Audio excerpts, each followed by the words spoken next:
Hi everyone, this is Gail from Ladyfingers Sewing in Ole, Pennsylvania. Today I'm going to share with you how to cut out block 24 from the Made and Found Quilt Along series that's been going on for 24 weeks. We're in our 24th week out of 36. So every week, every Thursday, a new pattern is free for you to download from the Ladyfingers website, which is ladyfingerssewing.com, as well as the Made and Found Facebook page and the Ladyfingers Accuquilt Go Club Facebook page. So if you haven't already, I encourage you to join those Facebook pages.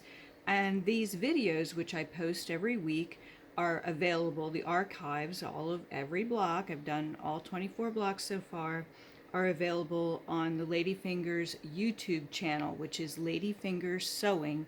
If you search that under YouTube, you'll find our channel where you'll see lots and lots of videos for all kinds of things, including lots of Accuquilt stuff. So let's get started. So this is a 9-inch finished block. All of the blocks in the series are 9-inch finished.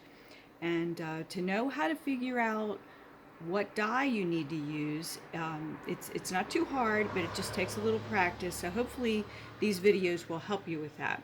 So this is a 9-inch block, and you can see it's made up of 4 what we call flying geese units and then 4 rectangles. So it's relatively easy to do. Since this block can be divided evenly into 4, we automatically will know that more than likely the dies that we need, the size dies that we need to complete the block will be in the 9-inch cube. The 9-inch cube and the 8-inch cube and so on and so on are all configured on the sizes in the box. The cube box are configured by the size of the block being a 4-patch. So we know that each one of these units is going to finish at 4.5 inches square because it's a 9-inch block. So that means we know that this is a 4.5 inch finished rectangle for number 1, for the color designation number 1.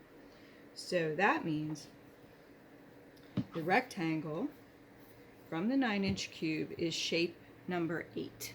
Okay, so all right, the next shape that we need is the middle of the goose, of the flying geese, which is color designation number 2 on your diagram, and that shape is from the 9-inch cube, and it is shape number 4.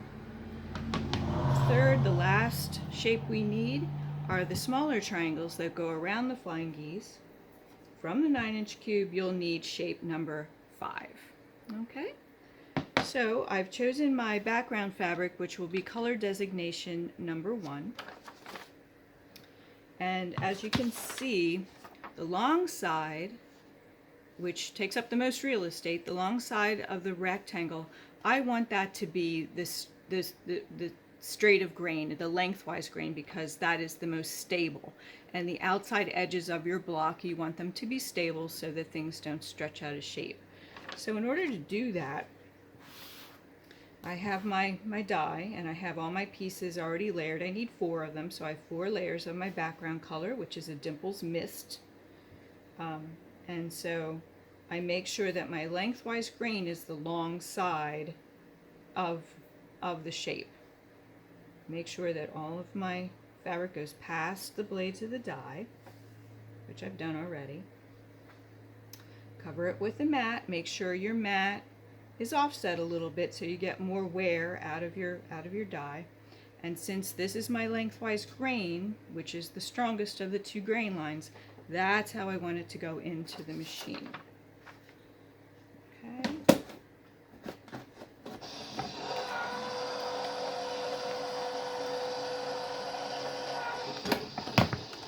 Alright.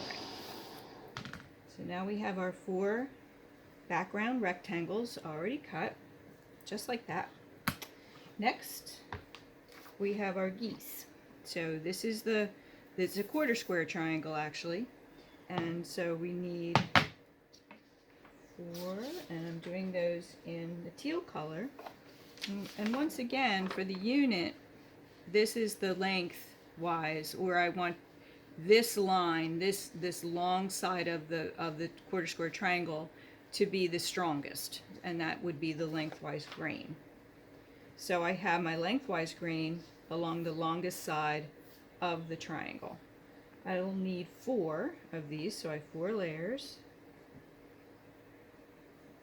And that ought to do it. So this die will go in to the machine this way, because as you can see, that's the selvage edge, and that automatically tells us that that is the lengthwise grain.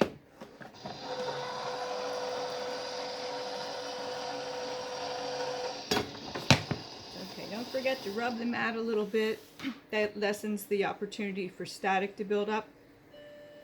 And make sure you slide your mat off of the die. Don't pick up. That also will help with the static issue if there's any. And then lastly, we have the half square triangles. This again is shape number 5 from the 9-inch cube. I'm going to make mine in pink, so and I'm going to need 2, 4, 6, 8 of them. Since there's 2 triangles on the die board, I need 4 layers of fabric, because 2 times 4 equals 8. Okay, so this grain line isn't as critical, but I have the lengthwise grain this way, so that's how, and I line up the grain line, by the way, with the die shape itself, not the die board. So make sure you pay attention to that, okay? Also, using best press or another type of sizing or starch on your fabric before you cut will definitely help with any stretching opportunities. If you want to fussy cut a fabric design to be in a certain direction and you need to cheat, then at least start your fabric so you have less chance of any stretching or any distortion. Okay, so I have the 8 triangles, and now I'm ready to lay out our block. I do usually lay out the block before I sew it, just to make sure I did everything right. Okay, where'd that come from? Okay, and this way, and this way. So first, what I would suggest you do is sew your flying geese units. And we have 2 triangles on each short side of the larger triangle, and that's a flying geese unit right there. And then we have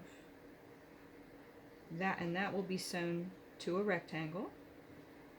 And we do that 4 times, and that's basically your block. So it's pretty straightforward. And this one needs to point this way. So that's why I usually lay out my entire block before I start to sew, just to make sure I'm not mixed up in any way. Okay. So I hope you enjoy making this block. This is another patchwork block that's very popular because it's really fun to do in scraps. So if you got all your pink fabrics, got all your teal fabrics of leftovers, this can make a really dynamic looking quilt in of itself. Okay, so I'm just going to move these together so you can see the block a little better. I think you get the idea. Okay, so there's block number 24.